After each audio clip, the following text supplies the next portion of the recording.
Shalom, shalom frères et sœurs en Christ et bienvenue à notre Prospérant du jour, mercredi 29 janvier 2025. Le Prospérant écrit par Diana Dako et lu par l'auteur. Le thème d'aujourd'hui est la vengeance du Père et c'est de Hébreux 10 verset 30 qui nous dit « Car nous connaissons celui qui a dit « À moi la vengeance, à moi la rétribution ». Et encore, le Seigneur jugera son peuple. Alléluia. Certains chrétiens ont tendance à maudire rapidement ou à dire que Dieu va se venger en leur faveur. Ils évoquent parfois le karma ou affirment que Dieu prendra leur défense en punissant leurs ennemis.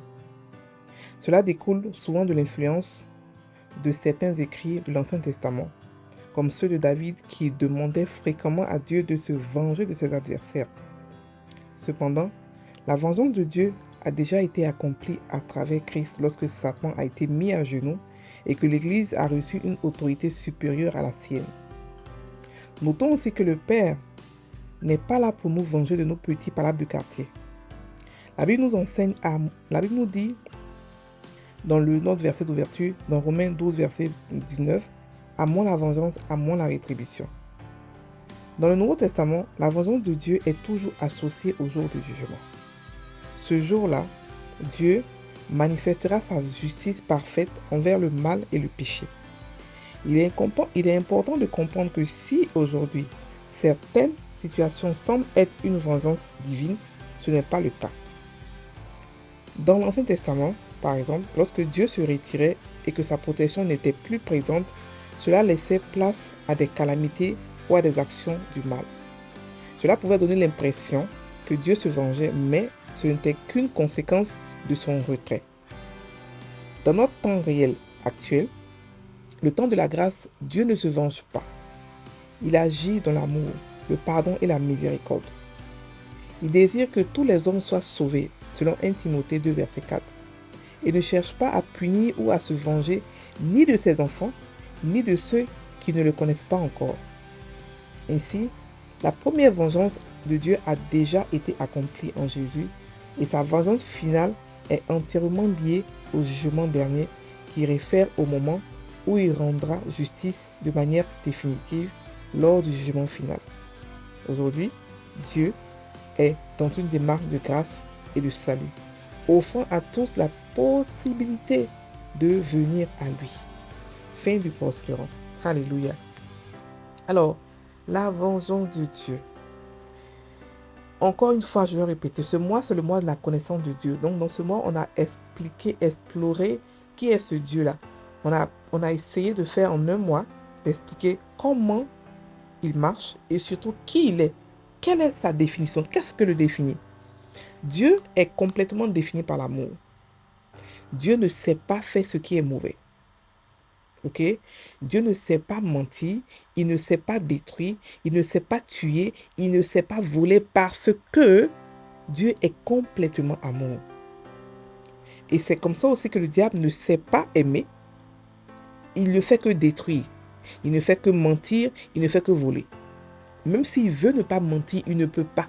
Sa nature, c'est le mensonge. Et c'est pareil, quand Dieu veut se venger ou Dieu veut mentir, c'est impossible, il ne sait pas le faire. Donc, à la lumière de ça, et ça, c'est Jésus qui nous l'a appris. Pas Moïse, pas Abraham, pas David. Jésus nous l'a appris cela. Parce que quand on lit les écrits d'Abraham et tout ça, on voit un Dieu cruel qui se venge à tout moment, qui est tout le temps prêt pour se venger, qui se venge des ennemis, qui fait ceci, qui fait cela. Mais maintenant, la Bible nous dit que Jésus est mort pour le monde entier. Donc, chaque non-chrétien est candidat au paradis. Donc Dieu n'est pas dans le business de vengeance parce que les chrétiens, là, les non-chrétiens qu'on croit qu'ils se vengent contre eux, là, il veut les amener vers eux. Donc il n'a pas intérêt à se venger ou à se fâcher avec eux. Non, il n'a pas intérêt à le faire parce que ce sont ses enfants qu'il aime, qu'il a tout fait pour les attirer vers lui par la mort de Jésus. Ok? Parce qu'il y a beaucoup de chrétiens aujourd'hui qui ne font que maudire. On ne peut pas maudire un chrétien. Celui qui maudit un chrétien, c'est qu'il agit avec la puissance du diable. Parce que la Bible nous dit qu'il n'y a aucune condamnation et qu'il est impossible de maudire Sion. Maintenant, l'homme, nous pour qui Jésus est mort, nous qui avons la valeur du sang de Jésus, des personnes chrétiennes ou des pasteurs qui se permettent de nous maudire et croient que la malédiction va agir. Parce que beaucoup de gens croient que quand la malédiction n'a pas d'effet, elle n'agit pas. La malédiction sans effet ou avec effet sur le chrétien n'a pas de valeur, n'a aucune valeur, ne peut rien faire, qu'elle soit justifiée ou non justifiée. Parce que la Bible nous dit qu'on ne peut pas nous maudire. Parce que celui qui nous a bénis, on ne peut pas, il n'y a pas de puissance plus grande que lui pour enlever la bénédiction, pour nous maudire. C'est impossible. Donc n'ayez pas peur des gens qui vous maudissent, n'ayez pas peur. Et si vous-même vous le faites, arrêtez de maudire les chrétiens. Arrêtez de maudire. Maudire, la malédiction ne vient pas de Dieu. Quand Dieu parle, ce n'est que des bénédictions. Il ne sait pas maudire. Ok? Alors, donc, quand on parle, en parenthèse, la malédiction de l'Ancien Testament, c'est pas Dieu qui maudissait, c'est juste qu'il disait que si vous ne faites pas cela, voici les malédictions que Satan peut envoyer sur vous. Voilà, c'est ce qu'il voulait dire. C'est pas pour dire que c'est lui qui va maudire, que si vous ne faites pas cela, vous maudissez, il maudit. Il ne maudit pas, il ne sait pas maudire. Voilà. Maintenant, parlons de la vengeance. Parce que beaucoup de gens se disent que, oh non, je laisse pour moi à Dieu, parce que Dieu va le faire, Dieu va se venger pour moi. Seigneur, venge-toi de mes ennemis, comme ce que David priait. Venge-toi de mes ennemis, fais ceci, fais cela, fais cela. Est-ce que vous allez arrêter ça un peu? Et vous comprenez que Dieu n'est pas dans le business de vengeance. Non. Il n'est pas dans le business de vengeance, ni de karma. Alors, qu'est-ce que le karma? Le karma, ce n'est pas Dieu qui se venge. Non, Dieu ne tue pas et ne se venge pas. Il faudrait qu'on comprenne qui est ce Dieu-là. Le karma, c'est quand un être humain a fait une faute et il a ouvert la porte au diable pour le frapper, tout simplement. Il a ouvert une porte et le diable l'a frappé. Et on a l'impression que c'est Dieu qui l'a frappé par rapport à ce qu'il a fait, qui n'était pas bien. Non, c'est juste que le diable l'a frappé parce qu'il a ouvert une porte de méchanceté ou de haine ou de meurtre ou de viol ou de je ne sais pas quoi. Mais il a ouvert une porte, le diable l'a frappé, tout simplement. Ce n'est pas Dieu qui frappe. Non, Dieu ne frappe pas quelqu'un. Dieu ne se venge pas. Donc ne priez pas pour dire Seigneur, venge-toi de mes ennemis. Non, non, non. Dieu a déjà fait tout le nécessaire pour que nous puissions avoir le dessus sur nos ennemis. Le plus grand ennemi qu'on a, c'est Satan. Ce n'est pas les humains. Et Satan, on a reçu le pouvoir sur lui et sur tout son royaume. Donc, il nous a déjà vengé. On est déjà vengé. Ce qu'on a à faire, c'est maintenir l'échec de Satan, le maintenir humilié. C'est tout. On n'a pas besoin de se venger de nos ennemis. La Bible nous demande même d'aimer nos ennemis. Bon, si on doit aimer nos ennemis, pourquoi encore la même Bible va demander de nous venger de nos ennemis? Si nous le disons, c'est qu'on n'a pas compris ce qui est ce Dieu-là. Parce que Jésus est venu nous amener une nouvelle loi, un nouveau commandement. Aimez vos ennemis. Et non demandez à Dieu de vous venger de vos ennemis. Ou demandez à Dieu d'agir pour vous en votre faveur contre les ennemis. Les ennemis, quel que soit ce qu'ils sont aussi candidats au paradis. Dieu est mort pour eux. Jésus est mort pour eux. La Bible dit qu'il est mort pour le monde entier. Quel que soit tout être humain qui est dans le monde entier, qui est né dans ce monde-là, doit avoir l'opportunité de entrer dans le royaume des cieux. Donc, pourquoi vous croyez que quelqu'un qui veut que tout le monde soit sauvé va se venger? Non, il ne se venge pas. Il ne se venge pas. Si un païen vous fait quelque chose qui n'est pas bien et que vous priez pour lui, Dieu, ce qu'il va faire, c'est qu'il va bloquer le païen là où il est. C'est une loi publique.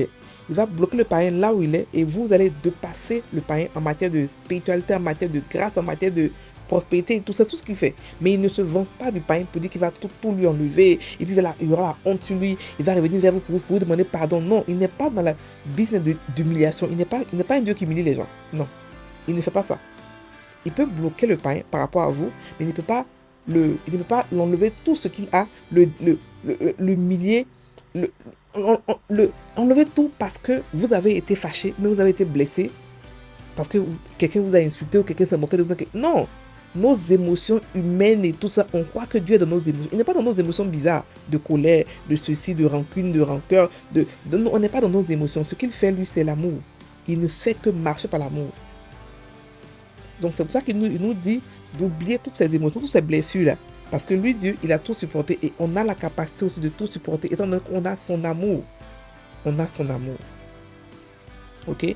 Donc frères et sœurs en Christ, Dieu ne se venge pas. Ok? Il ne se venge pas. Il a déjà tout fait. La vengeance finale, c'est celle qui se passe à la seconde mort. C'est ça la vengeance finale de Satan et pas des hommes. De Satan et ceux qui l'ont suivi, bien sûr. Mais cette vengeance, elle était elle était dirigée, elle était créée pour Satan, pas pour les hommes. L'homme a voulu suivre Satan. Plusieurs personnes ont voulu suivre Satan, c'est vrai. Mais ce n'est pas destiné pour eux. Ce n'était pas originellement pour eux. C'était pour Satan. Ok? Dieu a gardé sa colère exprès pour la déverser au jour du jugement. C'est tout. Mais il ne se venge pas. Ok? Il ne se venge pas de notre petit palabre de quartier. Il ne se venge pas de ceci, non, cela. Non. Ce que les gens font, ce qui leur arrive, c'est qu'ils ont ouvert des portes. Ils ont ouvert des portes. Dieu n'est pas un Dieu qui est là, qui guette, qui regarde pour voir. Quand il fait une petite faute, même quand je me venge, ou je lui apporte, je lui amène quelque chose de vraiment bizarre. Non. Dieu n'est pas mesquin. Il n'a pas d'agenda caché. Sa parole nous montre qui il est. Simple, un Dieu d'amour. Tout simplement. Qui a été mal décrit par les auteurs de l'Ancien Testament parce qu'ils ne le connaissaient pas. Qui a eu une mauvaise réputation, qui a été diabolisé. Mais qui reste le même. Il ne change pas. Il est toujours bon. C'est le même Dieu bon qui était là dans l'Ancien Testament, c'est le même Dieu là qui est encore là. Il n'a pas changé, on n'a pas échangé, il n'a pas mûri, il n'a pas maturisé. C'est le même Dieu là qui est là. Il est complètement amour. Complètement amour. Son inspiration, sa nature, c'est l'amour. Et quand vous comprenez cela, vous pouvez comprendre toute la Bible. Parce que vous allez pouvoir filtrer ce que Dieu est de Dieu et ce qui n'est pas de Dieu. La Bible dit beaucoup de choses, mais ce n'est pas tout ce qui est dans la Bible qui est vrai. Oui. Par exemple, quand Job dit Dieu a repris, c'est pas vrai, c'est faux. L'histoire est vraie, mais les réactions, les interprétations peuvent être très faussées, surtout dans l'Ancien Testament. Le Nouveau Testament commence au livre des Actes des Apôtres, quand le Saint-Esprit est descendu sur la terre. Mais avant ça, tous les 4 évangiles, c'est toujours l'Ancien Testament. Ok? Donc on va prendre la prière et puis la déclaration de foi. Père, je te loue et je te rends toute la gloire pour ton amour et pour ton plan de vengeance qui m'a donné une autorité supérieure à celle de mon ex-oppresseur.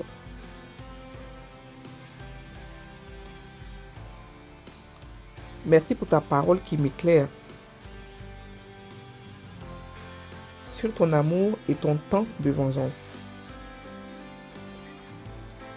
Déclaration de foi. Je marche dans la domination totale car le plan de vengeance de mon Père